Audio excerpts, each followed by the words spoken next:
they're constantly noting and referencing back to previous books in the series.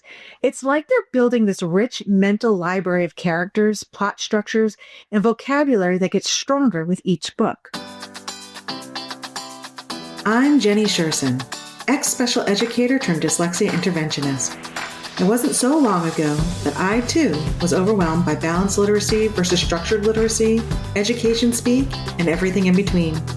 Fast forward after many, many hours of self-driven education, and you'll see I've built a thriving dyslexia practice helping students from age 6 to 18.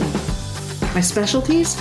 Working with the quote-unquote difficult, almost always 2E, student, and breaking down the complexities of dyslexia into everyday language strategies and action steps. My child has read every single Dogman book 3 times. Should I be worried they're not challenging themselves? Today, we're talking about something that makes many parents nervous, but actually makes me do a little happy dance. When kids with dyslexia get completely obsessed with a book series. Here's what I want you to know right up front.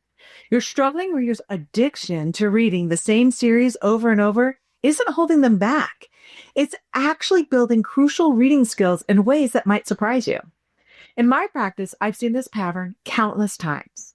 A child who struggles with reading discovers their series. Maybe it's Hilo, or The Bad Guys, or Dragon Masters, and suddenly they can't get enough. They want to read every book in the series, sometimes multiple times. And parents start to worry, are they stuck? Should they be reading more challenging books? Are they actually learning anything? Today, I'm going to show you why series reading is actually a reading superpower for dyslexic learners and how you can support this natural learning pattern instead of fighting against it.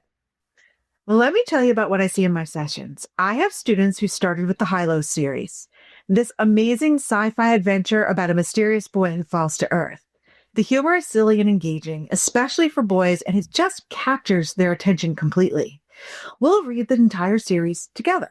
And then when we've finished, we might switch to The Bad Guys. And here's what's really cool. Now that new books are coming out in both series, my students switch back and forth between them. They're constantly referencing previous books, making connections, remembering characters and plot points. Their brains are doing incredible work connecting all of these story elements. Most of my students don't actually reread the same book over and over. Instead, they continue through the series, but they're constantly noting and referencing back to previous books in the series. It's like they're building this rich mental library of characters, plot structures, and vocabulary that gets stronger with each book. So why does this series reading work so well for kids with dyslexia? The research gives us some amazing insights. First, there's the language development piece. Repetition, whether it's rereading the same book or reading books with familiar characters and vocabulary, exposes children to new words and sentence structures repeatedly. This helps them internalize language patterns. One study found that children retain new words better through repeated exposures to familiar storybooks than through exposure to different books with the same vocabulary. In fact, research shows children are 60% more likely to learn and recall new words through repeated exposure. 60%. That's huge for struggling readers who need extra time to process and retain new vocabulary. And then there's the reading comprehension. When kids are reading within a familiar series, they can focus on understanding the storyline, characters, and concepts without constantly being distracted by completely unfamiliar vocabulary and settings. Each book in this series lets them pick up on new details, nuances, and deeper themes. Their critical thinking and problem-solving abilities improve because they're not spending all their mental energy just figuring out the basics. Fluency gets a huge boost too. Series reading helps children develop the ability to read text accurately, quickly, and with expression. When they're familiar with the author's style, the characters' names, and the world of the story, they can read more smoothly. And we know fluency is essential for both comprehension and enjoyment of reading. But maybe most importantly, series reading builds confidence. As children become familiar with the characters, setting, and author's style, they gain confidence in their reading abilities. They can predict what might happen next. They understand the humor or the tension. They feel like insiders in the story world.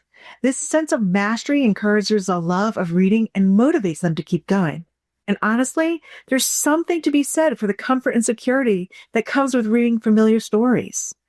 Series reading provides children with predictability in a world that can feel overwhelming, especially for kids who struggle with reading. It's their safe place.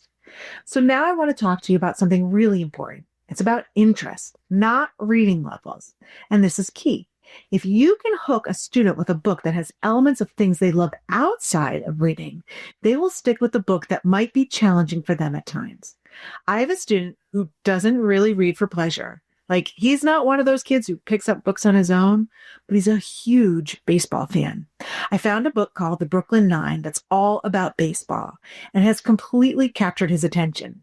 He's working through a book that is technically at or above his independent reading level, but because he's so interested in the topic, he pushes through the tough spots. And this is why I love series like Hilo for kids who love sci-fi and humor, The Bad Guys for kids who love silly animal stories and redemption arcs, Dragon Masters for kids who love fantasy and adventure, Sisters 8 for kids who love family stories and mystery, Percy Jackson for kids ready for mythology and more complex adventures, Mercy Watson for younger readers who love gentle humor, Push Start for kids who love gaming, and yes, even Harry Potter counts, especially the audiobook versions. The magic happens when you match the series to their interests, not to some arbitrary reading level chart. Here's how I use the series in my practice. I constantly use them as rewards and incentives, usually at the end of our sessions. Some days we have a fun day where we do our warm-up basics and drills, then play games that focus on the skills they're working on, and then wrap it up with reading their current series together. When we've exhausted one series, we look together for another one that holds their interest. We read these together. So even if the series is above their independent reading level, I can help them through the tough spots. It's not about what level they should be reading. It's about finding what catches their imagination. And you know what? That engagement, that excitement about reading, that's worth more than hitting some predetermined reading level target. Now, what about when schools push back? I do hear from parents whose teachers say things like, they need to be challenged with new books, or they're not growing if they keep reading the same series. Here's my response. Look at the research. Look at all the benefits the student is getting from series reading. We're talking about vocabulary development, comprehension, fluency, and confidence. All the things we supposedly want kids to build, right? Also, consider the student's complete learning profile. Are they also autistic? Students with autism tend to repeat things while they're working on making sense of them, making language and world connections. There's actually a high correlation between dyslexia and autism, so this repetitive pattern might be exactly what their brain needs to process and integrate the information. The key is recognizing that reading growth doesn't always look like moving to harder books. Sometimes it looks like deeper engagement, better comprehension, increased confidence, and most importantly, developing a love of reading. A child who loves reading will become a stronger reader. A child who dreads reading will avoid it. If you're dealing with pushback from the school about your child's reading materials or other aspects of their dyslexia support, this is exactly the kind of thing we work through together in my Together Through Dyslexia mentorship program. Sometimes you need someone in your corner who can help you navigate these conversations with confidence. You can find the details at literacyuntangled.com. So here's your action step for today. If your struggling reader is currently obsessed with a particular series, lean into it. Don't worry about whether they're challenging themselves enough. Instead, engage with their enthusiasm. Ask them about their favorite characters. What do they think will happen next? Which book in the series do they like best and why? Show them that you value their reading choices and their growing expertise in their favorite story worlds. And if your child hasn't found their series yet, try some of the ones I mentioned today.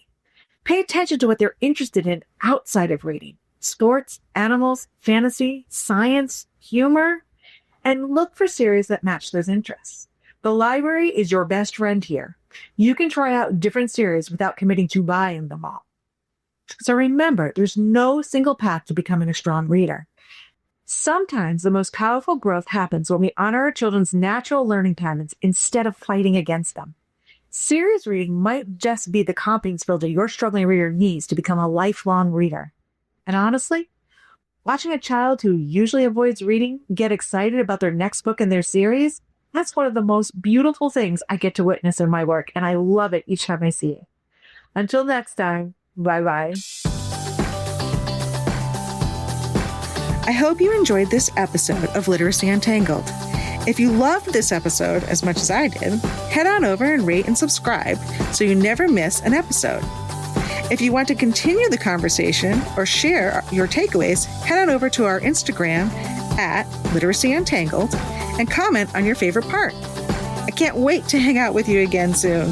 Bye.